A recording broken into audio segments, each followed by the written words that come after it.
Brianna Maitland completed her shift at a local hotel on March 19, 2004, and began her journey home for the night.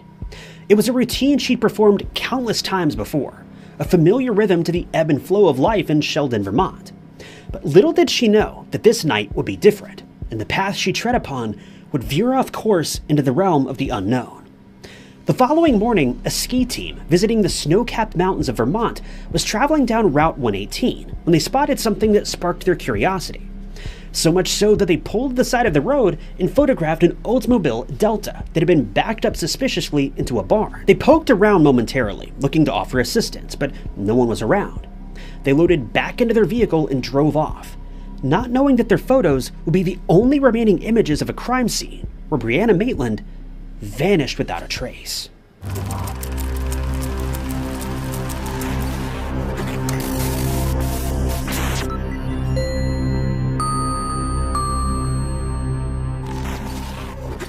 Brianna Maitland was born October 8, 1986, to parents Kelly and Bruce Maitland of Franklin, Vermont, a remote town just before the West Berkshire border, crossing over into Canada.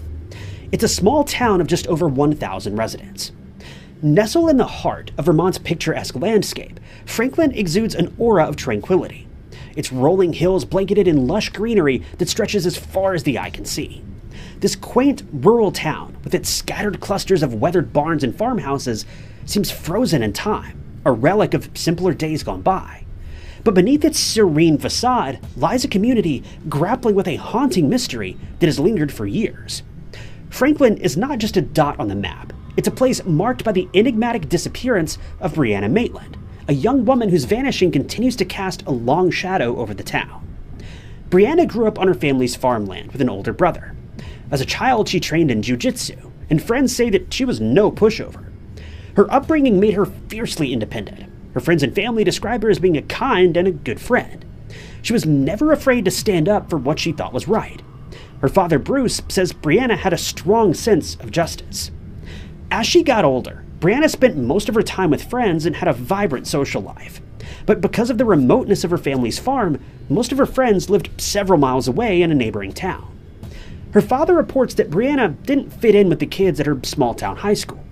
So during her sophomore year, against her parents' wishes, she moved out of her home and started couch surfing and attended school with her close friends in Sheldon, Vermont. Brianna was seeking a fresh start. In this close-knit community of Sheldon, where everyone knows everyone, she found a sense of belonging that eluded her elsewhere.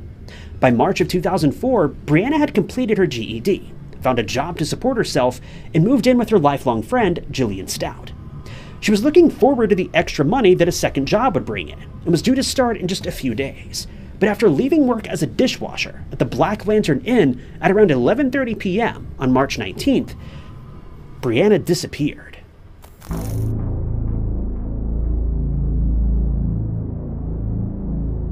In the months leading up to her disappearance, Brianna was a vibrant presence in the town of Sheldon. Tall and slim with long flowing brown hair and a radiant smile, Brianna possessed a natural beauty that captivated those around her. Outside of work, Brianna was known to enjoy spending time with friends, attending local events, and exploring the surrounding countryside. But there were also reports of occasional conflicts and disagreements in the weeks leading up to her disappearance, adding a layer of complexity to the circumstances surrounding her vanishing. Despite these challenges, Brianna remained hopeful and optimistic about the future. In small-town environments, the drama between teens can spread like wildfire. As someone who was outspoken, loyal, and a little naive, not many people were shocked when Brianna was in a physical altercation with a girl named Keely LaCrosse, or Kelly, weeks before her disappearance. I'm not 100% certain on the pronunciation of the girl's name. Although she trained in martial arts, Brianna chose not to fight back against someone that she once considered a friend. While there's been copious speculation about the reason for the fight, Bruce maintains that it was all because of jealousy. Photos taken after the fight show Brianna with two black eyes, even though she supposedly never even raised a hand towards the other girl. While receiving medical care, doctors determined that she also suffered from a broken nose and a concussion. After Brianna was urged by her friends and family, she went on to file charges with the police. The case against Keely was to be heard by a judge on April 9, 2004, but Brianna would be missing by that time. Without her appearance in court, the case was dropped. On the morning of Friday, March 19th, Brianna took and passed her GED test. To celebrate, Brianna and her mother Kelly went out for lunch and to go shopping. Kelly is quoted in the Trace Evidence podcast as saying, quote, "It was an upbeat day." Despite the celebratory nature, though, Kelly reports that while they were standing in line to buy some items, Brianna was staring out one of the windows into the parking lot and stated out of nowhere that she'd be right back, leaving her mother standing alone in line. After checking out, Kelly exits the store, heading for the parking lot where Brianna meets up with her. Kelly reports that at this point, Brianna seemed agitated. Kelly didn't want to push her daughter on the matter, so she accepted the answer that she just needed to get ready for work. Those close to Brianna have since come forward, stating that she was confronted in the parking lot and was urged not to go to work that night. People following the case have made some wild assumptions about this warning, coming up with all sorts of theories about what may or may not have happened that day. But with the looming court date, the reason for this confrontation seems obvious. Despite her daughter's abrupt change in attitude, Kelly dropped Brianna off at the apartment that she shared with Jillian without pressing the matter. This was the last time she saw her daughter. Before going to work on that frigid evening, Brianna left a note for Jillian that she would be back later after work. But Brianna would never return. It's stories like this that remind us that danger can pop up when you least expect it. And when you're injured, your injury could be worth millions. Insurance companies often love to lowball claims, but if you become a client of Morgan & Morgan, they'll help you fight to get what you deserve. All law firms are not the same. Morgan & Morgan is as popular as they are for a reason. They've won a lot. If you're ever injured, whether in an accident or otherwise, you should know that you have rights, and Morgan & Morgan will fight for their clients to protect those rights and get them the compensation they deserve. Just in the last few months, Morgan & Morgan has won a $12 million case in Florida, a $26 million case in Philadelphia, and a $6.8 million case in New York, all of which were dozens of times higher than the insurance offer. The best thing about Morgan & Morgan is that their fee is absolutely free unless you win the case. And there's a good reason why over 3 million people each year trust Morgan & Morgan and call them in their time of need. If you've ever been injured, it's super easy to start a claim with America's largest injury law firm in just a few clicks. You can start your claim now with Morgan & Morgan at forthepeople.com/truecrimestories or click the link in the description. That's forthepeople.com/truecrimestories. Thanks to Morgan & Morgan for sponsoring today's video.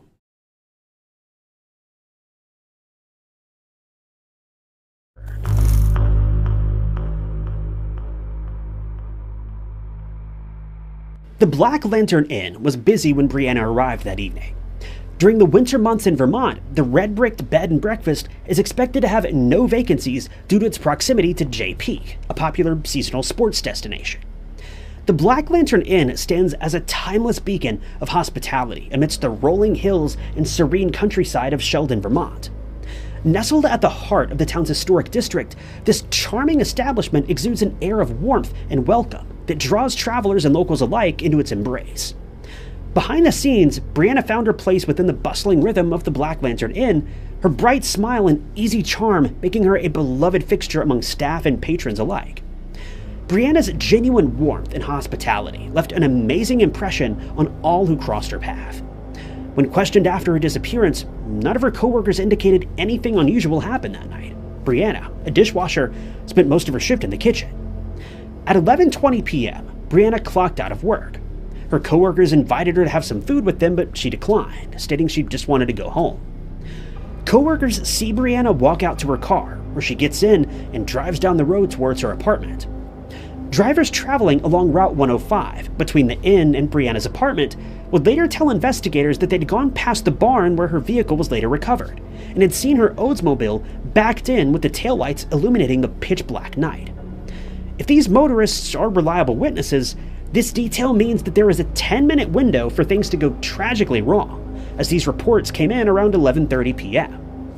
The details of what transpired in the hours that followed remain shrouded in mystery, obscured by the passage of time and the unreliable impulses of memory.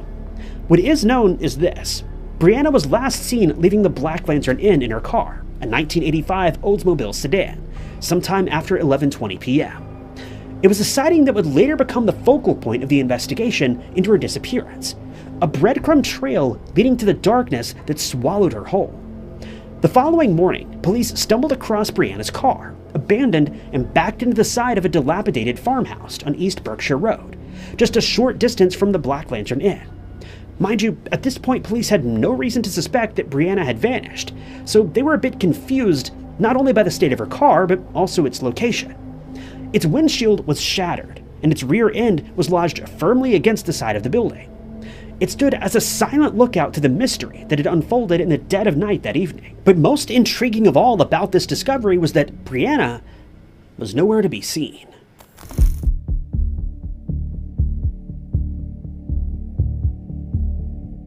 Tuesday, March 23rd, 4 days after her shift at the Black Lantern Inn, Jillian calls Kelly to ask if Brianna is there.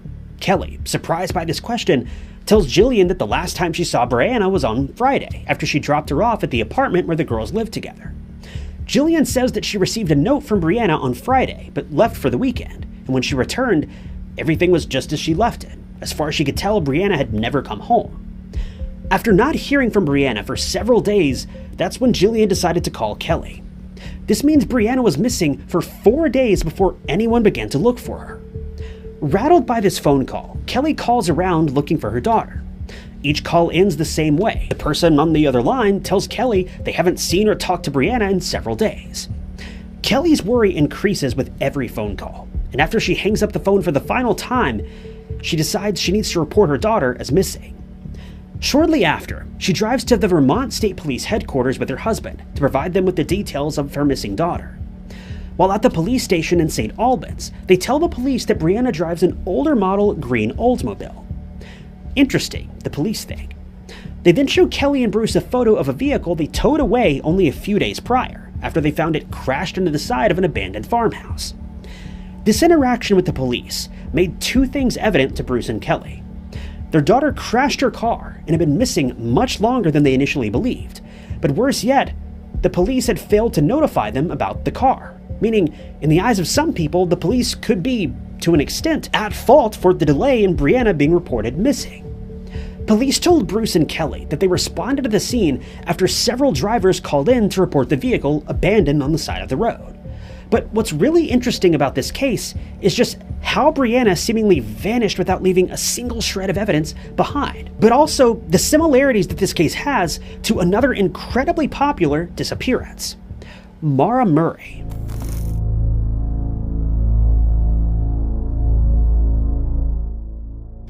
I'm curious how it's possible that with Maura Murray disappearing just 60 miles away, just a few weeks later, no alarms went off. By now, I'm sure most of us have heard of Maura Murray's disappearance. Her case has become one of the most recognizable true crime cases in recent history. She too vanished without a trace and left investigators with very few leads. To this day, she's still never been found. Many people have been asking one question. Is it possible that her case remains unsolved due to small-town negligence? Another bizarre link between the case was the presence of what many consider a red herring, a clue that's distracting or misleading. In Maura's case, a red rag was found inside her tailpipe, and it was never really explained. Who put it there and why? In Brianna's case, a single lime wedge stuck to the trunk of her car was recovered at the scene. Investigators initially shrugged off this lime, but many have since asked who put it there, and more importantly, why? Another similarity to Maura's case was the vicinity of a local snow resort, the local community's primary source of revenue. Is it possible these cases were initially classified as runaways to prevent disturbing the local tourism industry? Or simply that a small rural police force is largely incapable of handling such a sinister crime?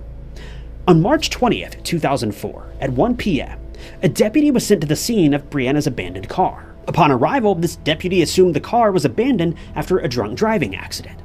The vehicle was found unlocked with the keys missing. The responding officer located 2 unopened paychecks addressed to Brianna Maitland from the Black Lantern Inn, only a mile down the road, and went there to see if they could locate her. When he arrived, the inn was closed.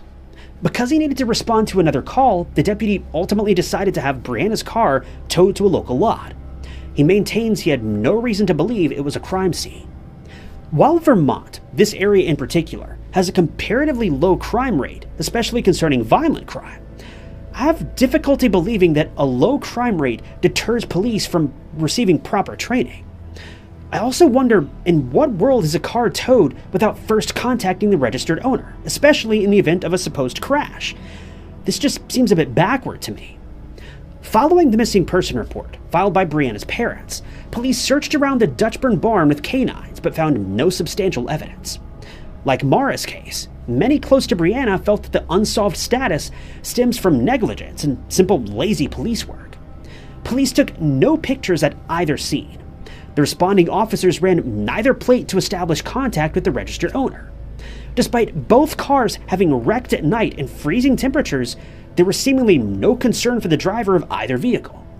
After towing each car away from the scene, law enforcement waited a substantial amount of time before contacting the family.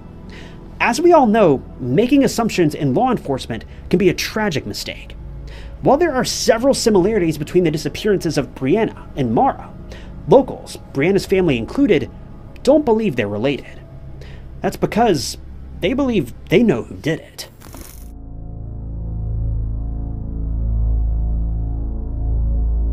Speculation surrounding Brianna's disappearance has spanned a wide range of theories, each attempting to unravel the mystery of what happened to her on that fateful night in March of 2004. One prevailing theory suggests that Brianna may have met with foul play, perhaps falling victim to an unknown assailant or encountering someone with malicious intent along her journey home back from the Black Lantern Inn. This theory is supported by the mysterious circumstances surrounding the discovery of Brianna's abandoned car, its windshield shattered and its rear end wedged against the side of an abandoned farmhouse, suggesting a possible struggle or altercation. Another theory claims that Brianna may have voluntarily left her life behind, choosing to embark on a new path without informing her loved ones of her intentions. Believers of this theory point to Brianna's reported desire to leave Sheldon and start anew, as well as her purported involvement in those altercations in the weeks leading up to her disappearance. But this theory is largely speculative and lacks concrete evidence to support its claims. In fact, as far as we know, Brianna loved it in Sheldon. She also had a new job lined up that she was expected to start in just a few days, so this theory doesn't make much sense to me personally.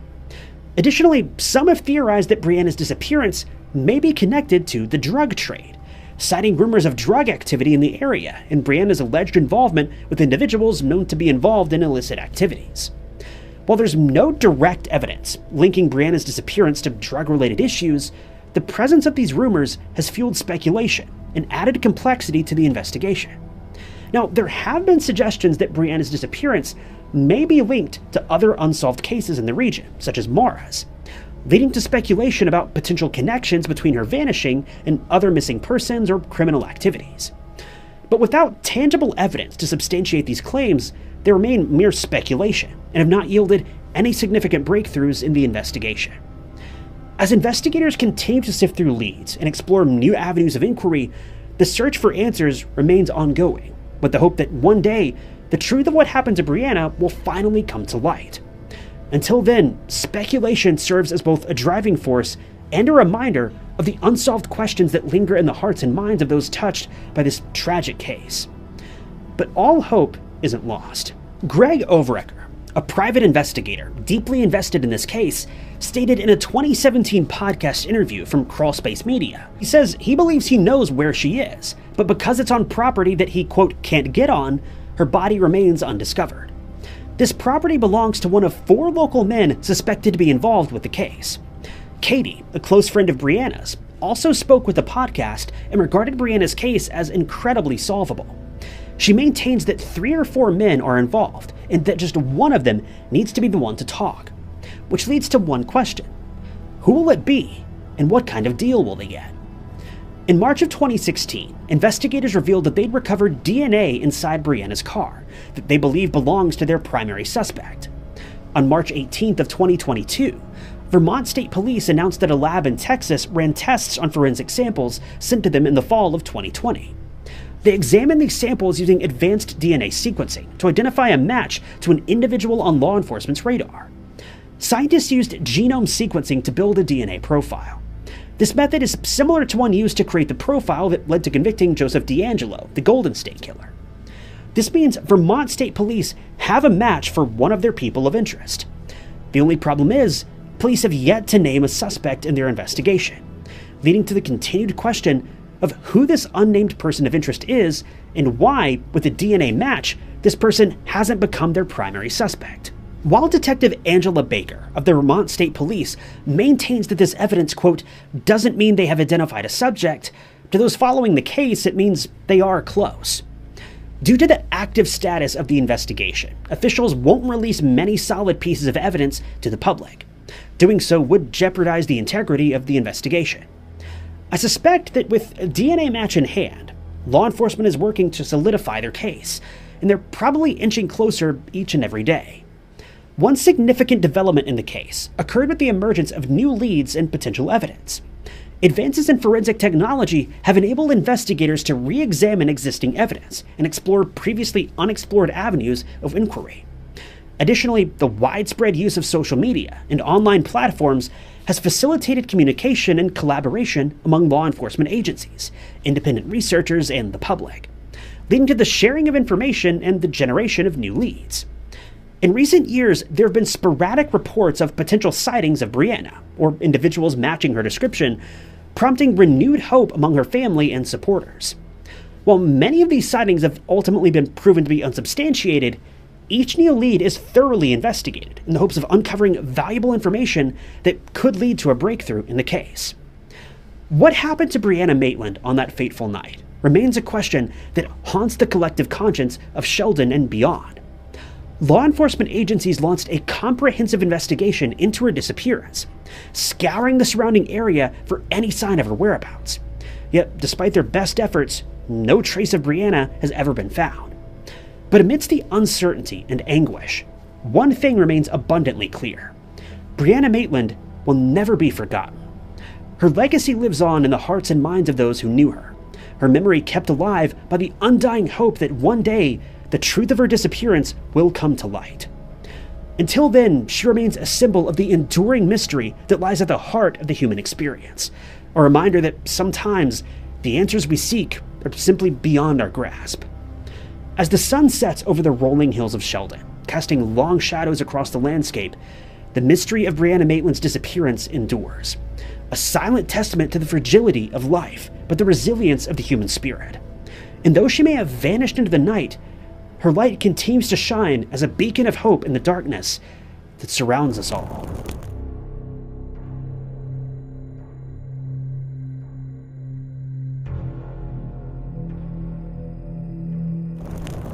Thank you guys for tuning in to another episode of True Crime Stories. If you enjoyed this video, check out this other interesting case I covered, and don't forget to subscribe. It's totally free and keeps you up to date with all of my future videos. You can also click that join button below to support the channel and see new videos long before everyone else does. But my name is Ty Knotts, and I'll catch you guys in the next one.